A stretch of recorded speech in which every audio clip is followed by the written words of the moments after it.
Hello guys, welcome to our channel. So ये question number 3 है UC 2025 का।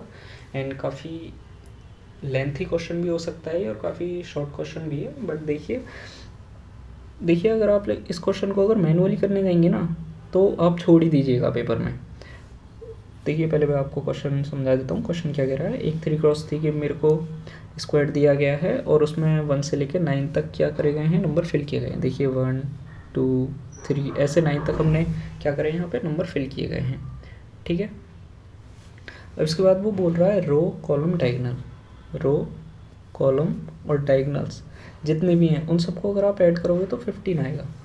क्योंकि इस तरीके से हमने उसको फिल किया है कि आप उसे ऐड करोगे, अगर उसके रो को या कॉलम्स को या डायगनल्स को, वो कितना आएगा आपका 15 आएगा। देखिए 8 1 6 15 होता है। ठीक है, अगर आप इसके डायगनल को ऐड करेंगे 8 5 2 इज़ आल्सो 15। ठीक है, अब क्वेश्चन पूछा गया है जो हमने अब आगे आपको दिया है 4x4 स्क्वायर, जिसमें 1 से लेके 16 तक क्या है नंबर हमने फिल किए हैं। उसके बाद आप बताइए कि उसके ईच रो कॉलम और डायगनल का सम कितना होगा। ठीक है, अब देखिए आपको एक ध्यान तो यही रखना है यहाँ पर कि अगर उन्होंने ये दिया है तो थोड़ा सा आपको कुछ हेल्प हो जाएगी इस चीज़ से। ठीक है, आप इसकी मदद से कुछ चीज़ इसके लिए ड्राइव कर सकते हो। ठीक है, सबसे पहले मैं आपको बताना चाहूँगा इस क्वेश्चन में बेसिक क्या लगाने वाला हूँ। आपको सम ऑफ एपी सीरीज आता होगा। अगर कोई एपी दी गई है A1 plus A2 dash AN, तो n/2 ब्रैकेट में A1 प्लस AN। अगर देखिए आपको ये नहीं आता है तो 10 तक की आपको मैथ तो आनी चाहिए। ये एक एपी सीरीज़ का सम का फॉर्मूला होता है। ठीक है, एपी सीरीज़ जैसे कि मान लीजिए, अब एपी तो नहीं बता पाऊँगा मैं। देखो यहाँ पर ही देखिए आप, अगर मैं इस बॉक्स का अगर सम निकालूँ तो दैट इज़ 1 2 3 डैश कहाँ तक जा रहे हैं हमारे 9 तक। तो अगर इसका सम हो जाएगा कितना आपका n क्या होता है यहाँ पे, नंबर ऑफ टर्म्स। तो how many terms are there 9 terms upon 2। This is first term, तो first term is we have 1 plus and this is last term, so last term is 9। After solving this we have this is 5, तो 9 5 जा 45। ठीक है, सो इसका जो सम है वो है अपने पास 45। ठीक है, अब देखिए ये सम मैंने क्यों निकाला है, आप कुछ रिलेट कर पा रहे हो यहाँ पर। देखिए यहाँ पे 15 दिया गया है और इधर 45 है। ठीक है, तो अगर मैं 45 डिवाइडेड बाय 15 कर दूँ तो मेरे को क्या मिल रहा है, 3 मिल रहा है। मेरे को थोड़ा सा यहीं से हिंट मिला कि देखो यहाँ पर भी तो 3 हैं, हर एक बॉक्स में 3 पार्ट्स हैं, यहाँ पर भी 3 पार्ट्स हैं और यहाँ पर भी 3 पार्ट्स हैं। ठीक है, किसी में भी देख लीजिए आप, डायगोनल पे देखिए तो भी 3 पार्ट्स, ऐसे देखिए तो भी 3 पार्ट्स, मतलब कि मेरे को 3 में डिवाइड करना है कुछ। तो अब मैंने उसी चीज़ से थोड़ा सा इस क्वेश्चन में हिंट लिया कि क्या मैं इसमें भी ऐसा कर सकता हूँ। तो देखिए इसका सम कितना हो जाएगा, n/2 देयर आर 16/2 ब्रैकेट में, and first term we have 1 plus last term is 16, तो that is 17 into 8, that is 136। ठीक है, 136। अब मेरे को ये वाली चीज़ निकालनी है तो इसको मैं डिवाइड में ले आऊँगा, यानी कि इसमें कितने 4, तो ये कितना हो जाएगा 34 इज द माई आंसर। ठीक है, अब देखिए इससे मैंने आइडिया लिया और मैंने इस पर इम्प्ली कर दिया, तो ये मेरा आंसर आ गया। ठीक है, देखिए आप ऐसा भी कर सकते हैं। और अगर आपको नहीं दिया जाता ये या कोई और भी क्वेश्चन है तो आप क्या कर सकते हैं, किसी उसी चीज़ को एक छोटी स्केल पे बनाएं बिल्कुल सेम चीज़ों के साथ, और उस पर इम्प्लाई करें फॉर्मूला वगैरह कुछ भी, और वहाँ से कोई चीज़ ड्राइव करके तब इस पे लगा दें।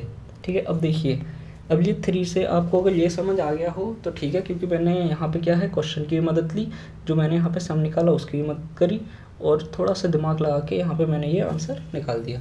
अब देखिए अगर आपको ऐसे नहीं हिट हो रहा है तो आप वहाँ पे क्या कर सकते थे पेपर में, फिर एक कैलकुलेटिव पार्ट है। और हाँ, ये मत करने बैठ जाइएगा पेपर में कि आप इसको फिल करने बैठ जाए, तो आप छोड़ ही दिएगा पेपर,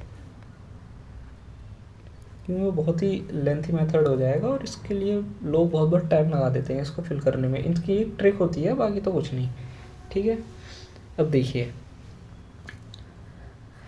मैं देखिए यहाँ पे जो ये हमारी रो है, क्या इसके सम को मैं टी बोल सकता हूँ? जो सेकंड रो है, ये दोनों क्या हैं, दोनों का सम सेम होगा, तो इसको भी क्या मैं टी बोल सकता हूँ? ये लास्ट रो का सम भी क्या होगा, टी, क्यों क्वेश्चन में दिया गया है ना, सम जो है रो सेम है, तो इसको भी मैं क्या बोल सकता हूँ, टी। और इस पूरे का सम मेरा कितना आ रहा था, आपको याद हो तो 45, ठीक है। 45 इज इक्वल्स टू वो किसके बराबर होगा, इन 3t के, ठीक है, 3t। तो t कितना आ गया अपना, दैट इज़ 15। तो 15 ही हमारा आंसर था इसका, ठीक है। अब मैं यही चीज़ इस क्वेश्चन पे कर दूंगा। देखिए आप, इसकी फर्स्ट रो को मैं t मान लूँगा, सेकंड को t, इसको t मान लीजिए और इसको t मान लीजिए, ठीक है।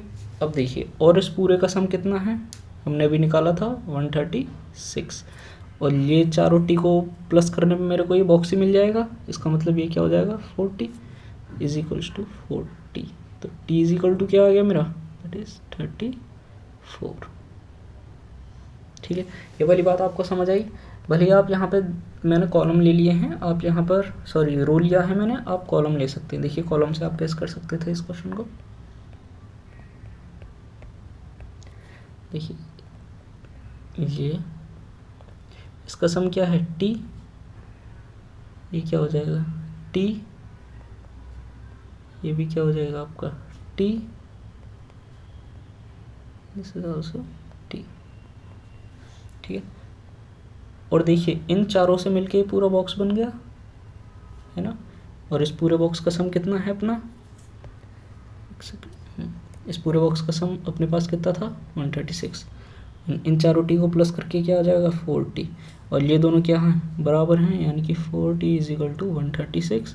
तो टी की वैल्यू कितनी आ गई अपनी, 34 इज़ द आंसर, ठीक है। तो आप ऐसा कर सकते हैं क्वेश्चन को, वरना अगर आप इसे मैनुअली करने जाएँ तो प्लीज़ छोड़ दें पेपर में, नहीं करें, बाकी क्वेश्चनों पे आप टाइम दे सकते हैं। तो थैंक यू गाइस। अगर आपको किसी और चीज़ की वीडियो चाहिए तो आप प्लीज़ कमेंट में बता दीजिए मेरे को। इस क्वेश्चन में वैसे तो कोई डाउट रहना नहीं चाहिए, मैंने बहुत ही अच्छे से समझाया खैर, ठीक है। Okay guys, thank you.